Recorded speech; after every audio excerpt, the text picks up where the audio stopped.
So, alright, YouTube, here we go.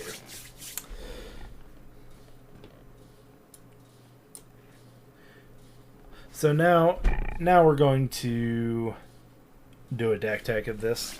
And basically, this list is a improved list of what I found from a guy named Inktillery. Someone from Discord chat had posted this list, and I've been running it, trying to get it more tuned to the meta, to where it can beat pretty much everything. It has some hard matchups, but for the most part, we do that successfully. And while improving from our control matchups, from a control list, we're moving to more of a tempo list as well. That mainly goes on subtlety. We'll start with there. So basically, subtlety's in the deck for instant reaction speed. To be able to tempo them out by putting a creature on the opponent's choice to put it on the top or the bottom of their library. I wish it was just bottom and just tucked it every time. It is not. There are times where you don't want them drawing the same thing, but it's nice to know if they do put it on top, you know what they drew, and you can then plan accordingly, and you have that turn to be able to get back into it. So, or just stalls them a turn so you can get ahead and get back, and then put your foot back on the gas pedal, start going. So it is a fairy list, obviously. The main staples being Spellsetter Sprite with Bitter Blossom, and then some Brazen Borrowers for some bounce utility, as well as threat in the air. And then something we haven't seen in a long time, but some V-clicks. So I've been doing click. This used to be played everywhere in Modern, just absolutely everywhere, and now it's really not seen many places, and it fits quite well in this deck. The best thing about V-Click in general is not its ability to be able to manipulate your opponent's hand or even your hand. That's really, really nice. It's when it sticks around for a turn or two and beats for 3 or 6 damage. We'll find this happening more and more in the format, that this card is actually viable again right now, today. And yeah, sometimes it does just get blown up by a lightning bolt, but that doesn't happen all the time, as it used to. So in the current meta allows for this to happen. So that's really, really nice. It is paired with other hand manipulation of Thoughtseize. We're only playing 2 here. 1 because of the life loss. 2 because Thoughtseize wasn't as good here recently with Morningtide. They just drew too many cards to be able to get us one for wanting something out of their hand. They were able to draw so many cards that their card advantage would drastically outplay us, and we wouldn't be able to keep up by just discard alone. So that's why we cut down to 2 Thoughtseizes as well. 4 Fatal Push, that's standard. Spell Snares for the 2. Basically, the 2 drops in Modern are very, very they're abundant and they're powerful, and so stopping threats on your turn 1, and when you only have 1 land and your opponent is casting Ren 6, it's really, really nice to be able to stop that play. In a lot of ways, that does screw them up enough to where we can take over the game immediately and get that tempo started. So we can start doing what we do best. So, and then we play Opt, just a couple situational cantrips. One, this helps us find land. 2, it helps us get rid of land that we don't need, because we like to sit in a spot of land. Once we get 3 or 4, we're good. We don't need any more. That's why the list is also running 22 of them. We are not a control list. We do not need to play a bunch of lands. Being able to cycle through those lands is very important, or to just grab the cards that we need that are most effective right then and right during the situations we need them. So, playing for Counterspell, format staple now, takes care of anything coming down from people's hands. So, and then we're playing for Drown the Lock. Drown the Lock is a card that you have to play around a little bit, because it's all dependent on how many cards are in your opponent's graveyard. Right now, that can be slow. There's decks that fill that up very slowly, and there's decks that fill that up very quickly. Very quickly meaning Murktide. The reason we're playing 4 is because during the Murktide matchup, this is relevant. You can kill a Murktide after it's resolved, because they have so many cards left in their hand. Will you be able to do that every time? No, you won't, but that's why we have other ways to deal with the Murktide. But this is just one of those ways. It also is able to counter Murktide quite easily. Maybe not turn 2 Murktide if they're able to like really go off and really push that. But in that case, we have like balance maneuvers. We have subtlety to take care of those things. We have other ways to take care of that scenario as well. What I found out about Drown is, yes, it costs 2 and it's on color for Dimir. So it can be mana intensive, but our mana base is very set up for this as well. And we'll get into that as we push more into the sideboard. That the ability to get double black on turn 2 is very important, or having blue black on turn 2 is very important as well. And then to wrap it all together and tie it all together to give us a long-lasting card advantage and functionality of our deck, we have 4 Snapcaster Mage. Obviously pairs well with all the instances and sorceries in our deck, mostly instances. This is not a tap-out deck at all. This is pure tempo. You do not want to be tapping out on your turn very often. That is not how to play this deck. This is this deck, I will say, I've been playing Faeries for a very long time. 17 years, 15 years. I think Bitter Blossom was printed in 2008 in Morningtide. I've been playing Faeries since that printing. Since standard Faeries, and maybe even extended, this is the most Faerie-like constructed list, and of how it plays, the tempo, since I used to play since I played Mistbind Click back in the day. And it doesn't control your opponent, it doesn't time walk your opponent, but it does things that are similar, that are a little bit more I wouldn't say more powerful, but they tempo out decks in a different way. Subtlety fits this archetype perfectly. It really is nice. Subtlety is kind of the new Mistbind Click in a lot of ways, but it's better to the fact that you can play it for free, and it gets you out of these hard situations that you normally couldn't get through. And the other thing about Subtlety is it takes care of creatures, and it takes care of our biggest threat is Planeswalkers.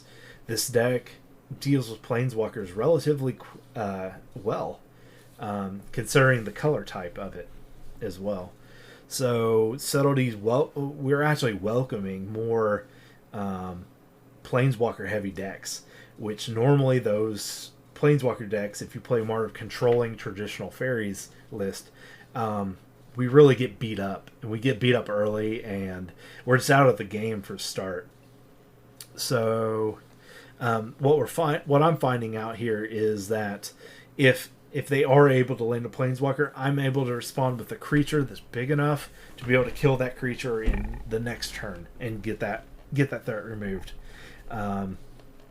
or able to subtlety it away, so they can either put it on top or bottom of their library, and if they put it on the bottom, threat dealt with, move on to the next thing. If they put it on the top, I know I'm going to have to deal with that again, but at least I have my 3/3 beater out, and when he plays that, then I'll be able to swing the next turn, or at least protect my subtlety, or my creature, my V-Click, or my Brazen Borrower, to be able to do the damage I need to do to get through that threat. So according for the mana base, we are playing some come into play tap lands. Most notable is Creeping Tar Pit. This land is underplayed in Modern, but it is very good. It's very good. It demands answers when it's going. It is very hard to stop. Very hard to stop. And when players spend 5 mana to Solitude a Creeping Tar Pit, even if they get it, it's really not the end of the world. So, or if they even pitch a white card to put in Solitude to do it, and they basically spend 2 cards to get rid of it. It doesn't feel that bad when it happens. So you do have to be cautious when you play it, but it's very good. And then we have fast lands, Darkslick Shores, some basics, and then multitude of. We are playing 7 fetch lands.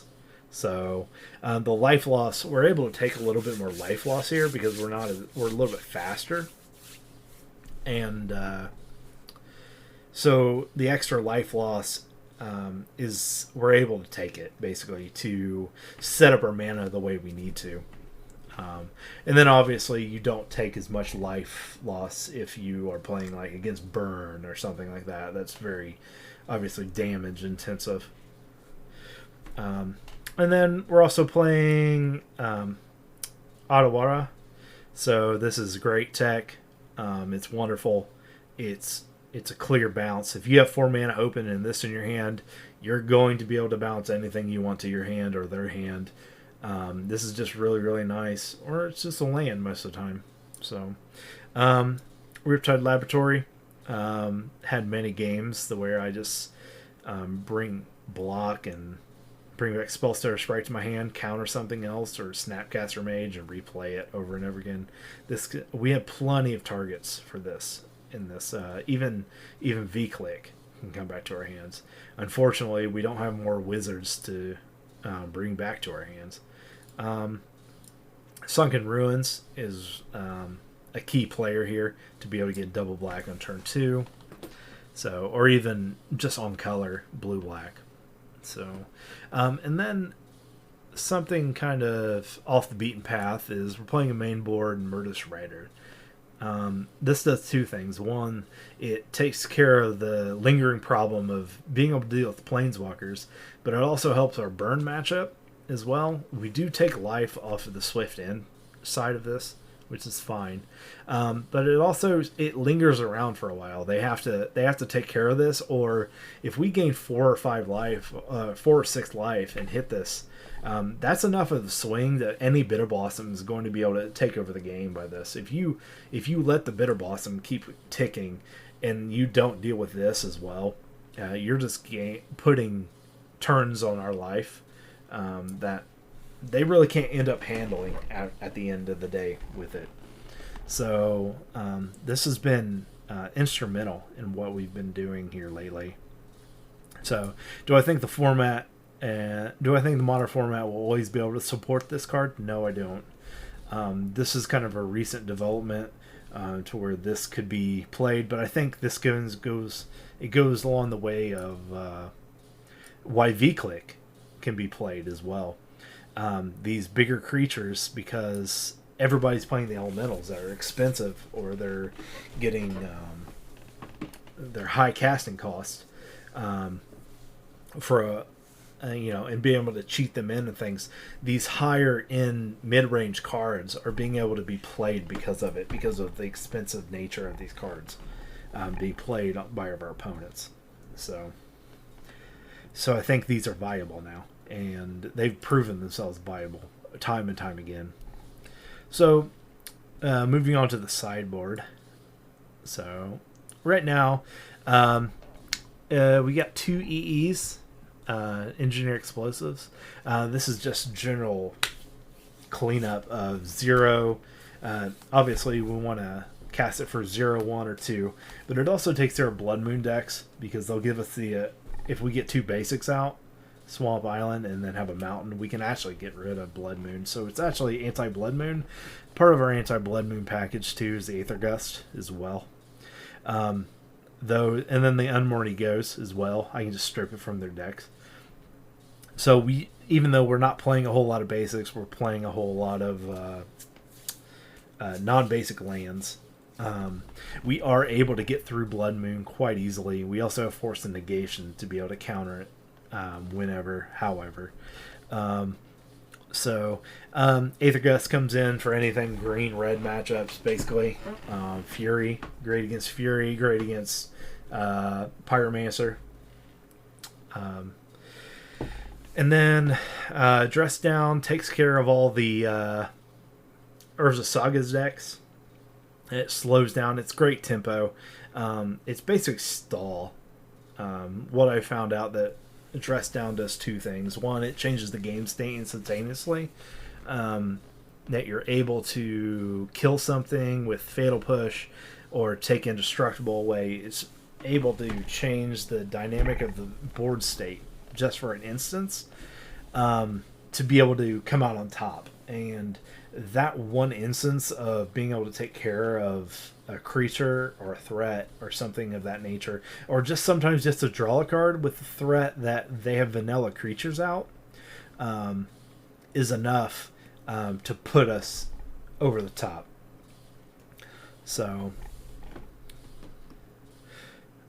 also our burn, Collective Brutality is in here for our burn matchup. It's just a great card. So the Doomblade is in here for Morningtide specifically.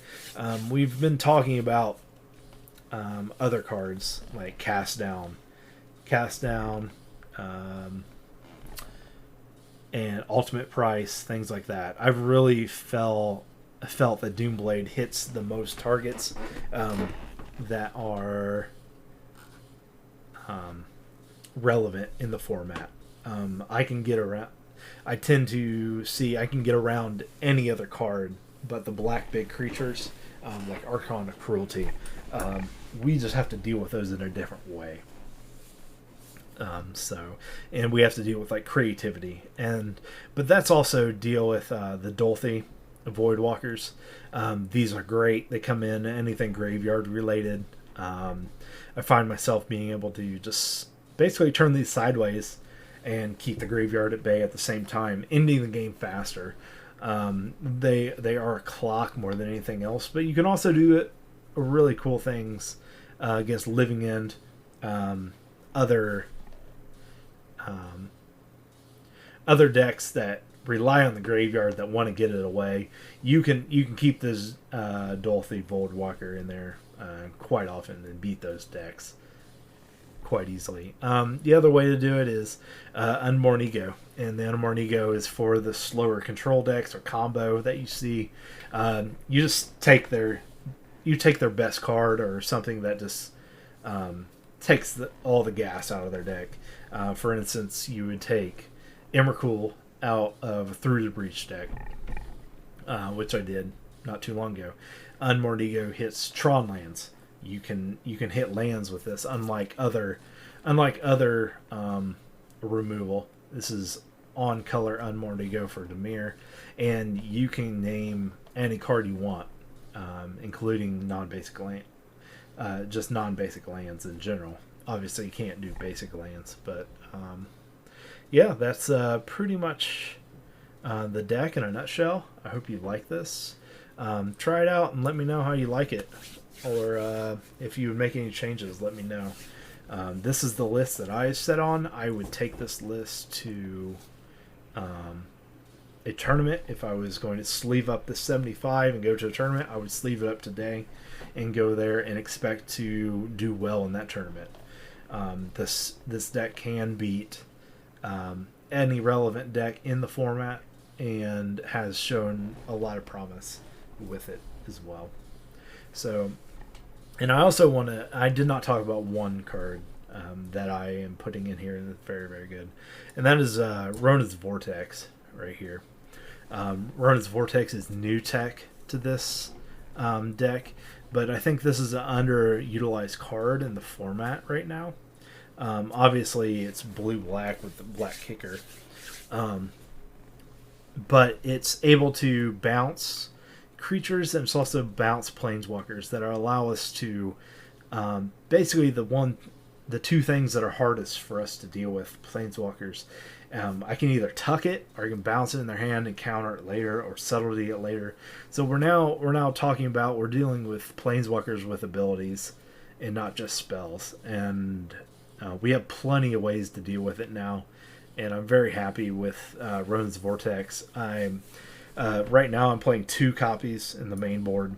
It was sideboard, and then I found out that it was just way, way more versatile and way underplayed and undervalued. In my opinion, it's undervalued as a card. So I would definitely test it out for yourself. Don't just take my word for it. And I hope you like it, because I found out that it is very powerful in a lot of situations. So anyway, that's it. Anyway, let me know. Definitely like, comment, subscribe on how you like this deck if you play it. Let me know what you think. Till next time.